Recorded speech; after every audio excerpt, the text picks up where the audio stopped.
Hi, today is the 12th of May and the time is 11:23 a.m. and let us look at what has been happening in the Nifty. Now this is the daily chart of Nifty and the data is there till yesterday. Now in this chart, some things are very interesting. You see Nifty fell in January to March very sharply and then it retraced about 50% of the fall in April.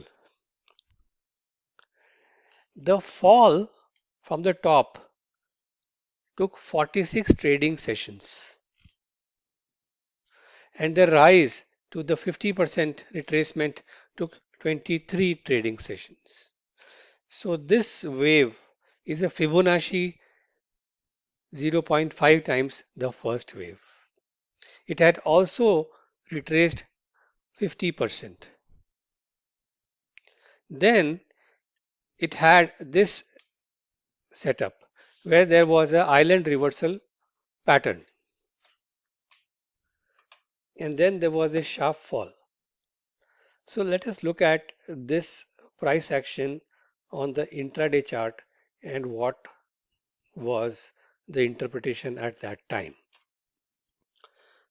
So this was the price action on the intraday chart in the whole of this rise.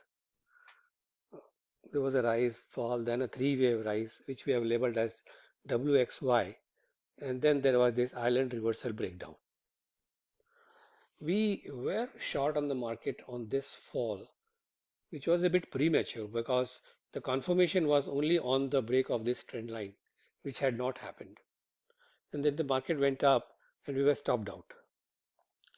But the moment we had this island reversal fall and this trend line was taken out the same day, we reinitiated all our shorts.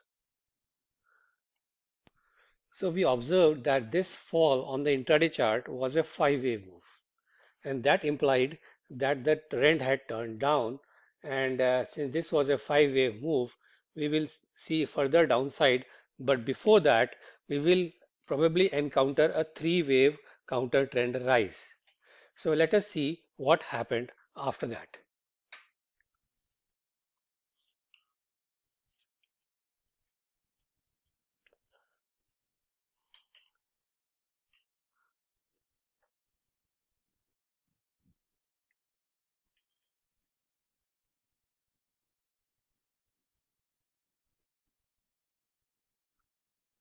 So there is a rise and another fall,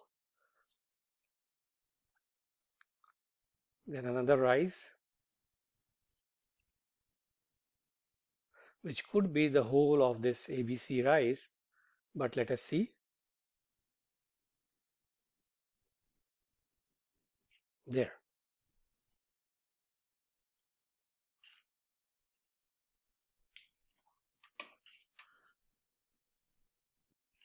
So you see in real time how we were analyzing the markets. We had this five-wave fall, then we were expecting a rise.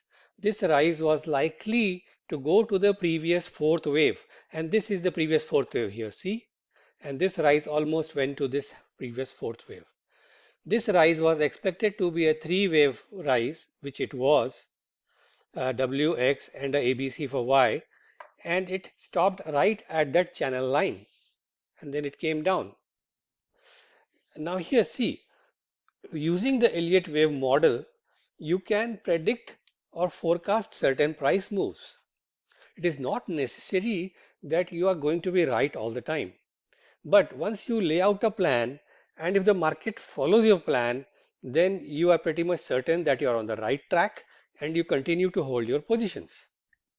Now, folks and students, listen, remember, you have a five-wave fall for wave one, you have a three-wave rise for wave two. What are you expecting next? The next thing which should happen is a break of this channel line and the market should start falling in wave three.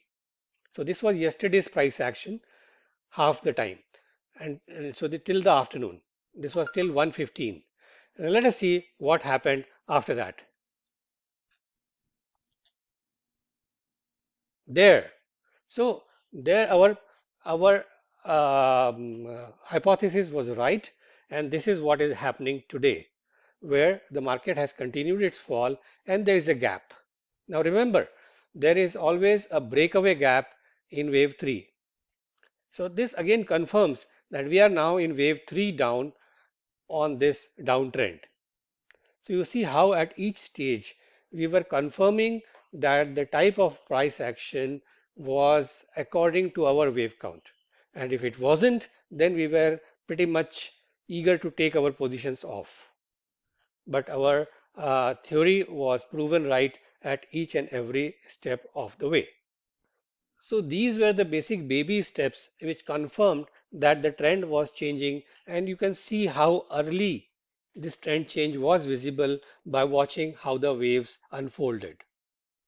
So we are bearish on this market right now, and our hypothesis is that now this whole, if we call this whole decline wave A and this as wave B, wave C down has started, which should target this lows at the minimum. Now that is our working hypothesis, right? But it need not be right. What else can happen? We can have an even more complex correction where we have a 5 wave decline, another 3 wave rise, another 5, a WXY, then another WXY, and so on. That can happen. But we will go by our prevailing hypothesis that a new wave of decline impulse has started. And if that is true, we will see continued and accelerated selling in the days to come. If that does not happen, then we will be very alert about alternative possibilities. But as of now, our short positions established on this gap down are very much in the money. So our expectation is that this will form a 1, 2, 3, 4, 5 for 1 of C. Then there will be a counter trend rise, and then a 3 of C, and a 4 and a 5.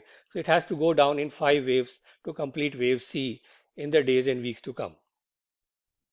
The target for wave C would be anywhere below 7,500, and we would be refining those targets as the wave count unfolds and we get more price data on the chart. But certainly any print below 7,000 should satisfy the wave C target to the downside. Where is our stop loss? Our stop loss is on this daily chart, any close above this gap of 92.37. So any close above today's gap of 92.37, we would be very, very wary of, and we have to reevaluate those possibilities. So that is all for today. Thank you. Bye bye, and happy trading.